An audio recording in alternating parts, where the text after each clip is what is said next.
Furaha ya mzazi ni kuona siku moja mtoto anapita kwenye njia ambazo aliwahi kuziwaza au aliwahi hata kuziona.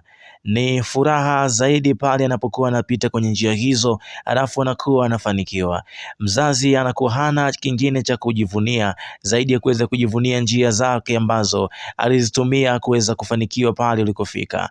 Ni furaha zaidi ndani ya moyo wa Engineer Hersi Said, rais wa Yanga, rais wa wapenda mpira kote barani Afrika.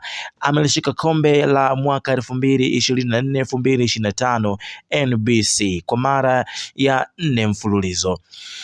Ni furaha zaidi baada ya kukamilisha na kuweka mipango sahihi mwanzoni kabisa mwa msimu, ambapo alianza msimu wake kwa kuchukua ngao ya jamii mbele ya mtani wake Simba Sport Club. Furaha ya mtoto ni kuweza kuona anapatiwa kile kitu ambacho mzazi wake anastahili kumpatia, na yeye kuweka juhudi kuhakikisha kwamba furaha inakuwa inaungana zaidi na kuweza kupata kitu ambacho wamekuwa wakikitamani.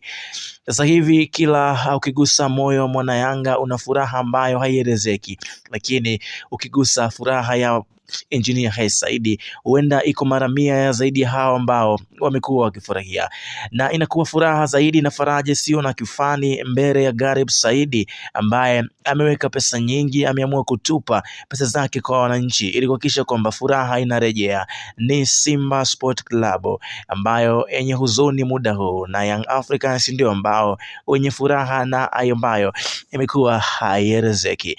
Na nyanyua karamu unaishusha kwenye karatasi zeni, naandika kwa ujumbe mzito sana. Simba bila kufanya mabadiliko ambayo mashabiki wake wamekuwa wakiyatamani, basi atakuwa mteja wa Yanga kila siku. Jana performance ya Yanga imeweza kuongea uwanjani. Mimi naitwa Chris JR.